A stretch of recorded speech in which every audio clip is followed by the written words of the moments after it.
And then I did one corporate one, which was kind of cool. Oh. But it was funny. It was like a 20-minute corporate one. And it's so funny because you just put your set on the screen.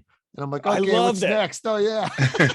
That's what I loved. You could have it off to the side of the screen. No one knew there was a little cheat sheet. In fact, I got a funny story on that. The last one I did, and I was having a good run. I almost got cocky, a little too cocky about them.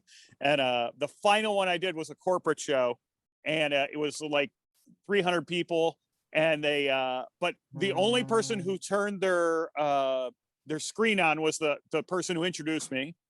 And then everyone else was muted and didn't put their camera on. So I didn't know if they were laughing or anything. You couldn't hear anything. I asked them a couple times, just a couple people, but no one did it.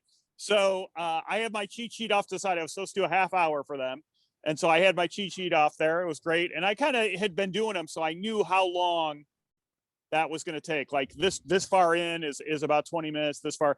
So I'm just doing my set, blah, blah, blah, and I'm like, this is awful. You know, that's the thing I love about comedy is all the things that can go through your head. You can think about the joke you're telling, how the last joke did or didn't do well. You got to think about the next one. You're thinking about acting it out, all that stuff. And so I'm delivering this joke, and I'm like, this is awful. This is terrible. And I'm thinking in my head, well, at least you only have 5 minutes left. I kind of look at the cheat sheet, blah, blah, blah, and then I peek up at the corner. I had only done 7 minutes. I had gone through my stuff that fast because there was no interaction or reaction. So then my head's spinning. I'm like, oh my God, you got to come up with 20 more minutes somehow. And stuff.